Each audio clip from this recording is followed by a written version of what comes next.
What is going on, guys? Welcome to IMV Sports. We had 3 college games on the schedule tonight. If you're a college football fanatic like me, you love any chance you get to watch some college games. So let's get right into it. Right off the bat, we had number 16 Central Florida taking on Lane Kiffin's Florida Atlantic Owls.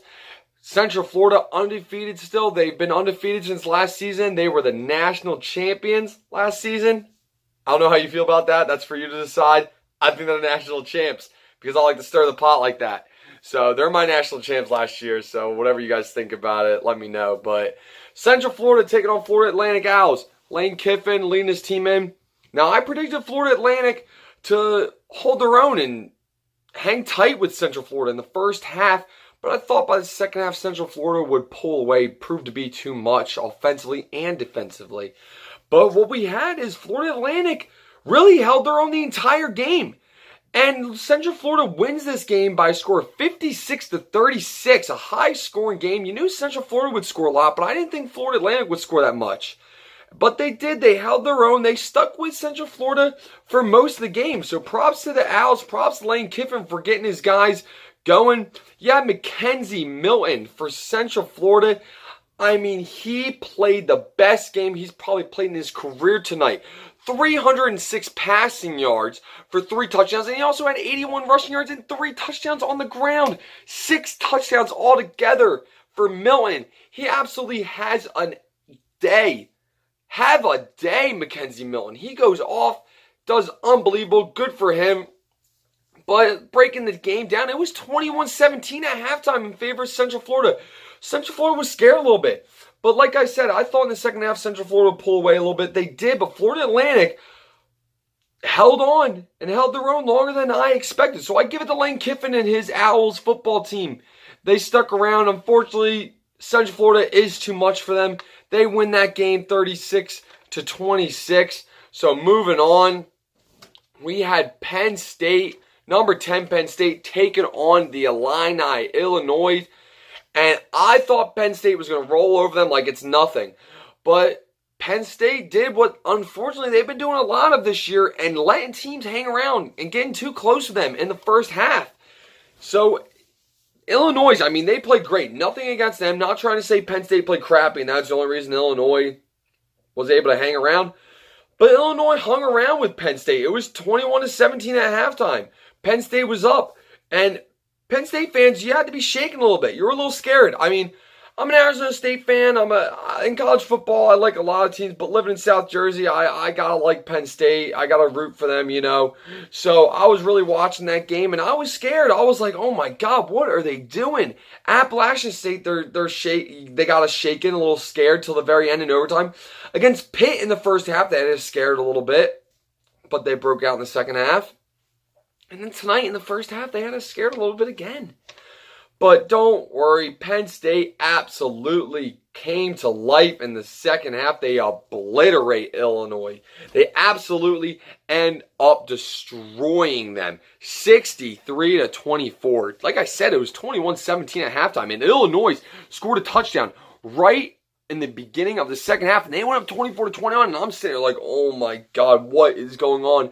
Please don't get upset by Illinois.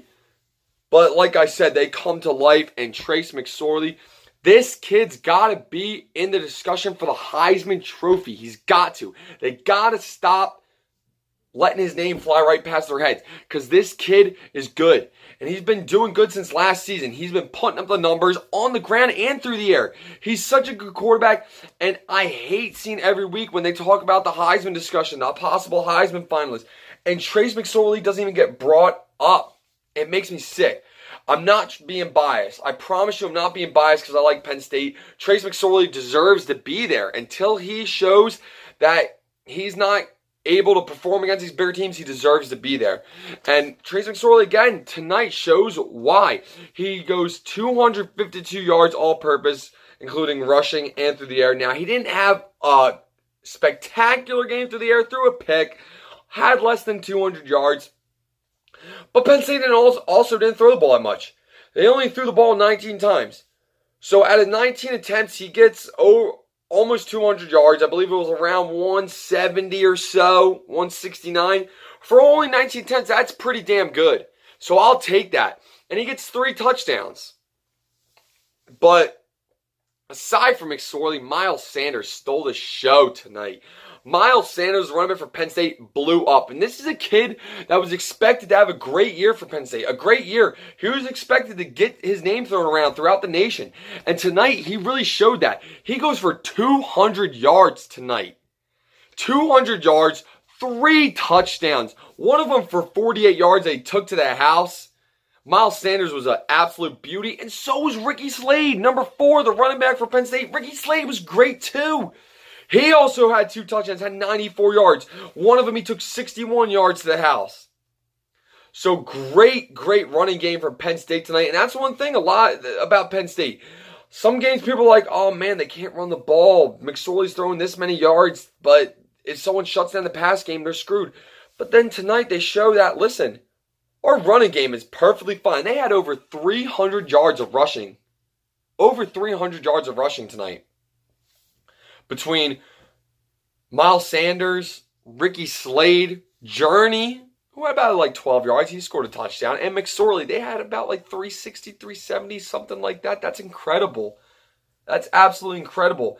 Anytime you can rush the ball for if you can rush the ball for over 200 yards in a game, that's great. Over 300, almost 400 yards rushing in a game, that's great. That also speaks for Illinois a little bit. The rush defense isn't good. But college football's college football. And they rush for over 300 yards, almost 400 yards. They get the win. They blow up in the second half and end up absolutely obliterating Illinois. 63-24. Like I said, it was 24-21 at one point. Penn State scored 42 unanswered. And if you're a Penn State fan, that's what you want to see out of McSorley, out of Sanders, out of the defense to respond to that. So great win for Penn State. They stay undefeated. They're 4-0. Illinois falls at 2-2, but Illinois looks like they're a pretty decent team. I can see them catching 6 wins this year, possibly making a bowl game. It's a big year for Lovie Smith with Illinois. You got to imagine, if he can't get this team to a bowl game, he's got to be fired.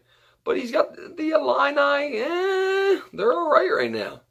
The late game, guys, I want to talk about, you had USC against undefeated Washington State. Now, this was a crazy game because, yeah, Washington State 3-0. They're trying to keep their undefeated record. But you had USC, who have dropped 2 in a row after that heartbreaking loss to Texas, getting absolutely demolished by Texas.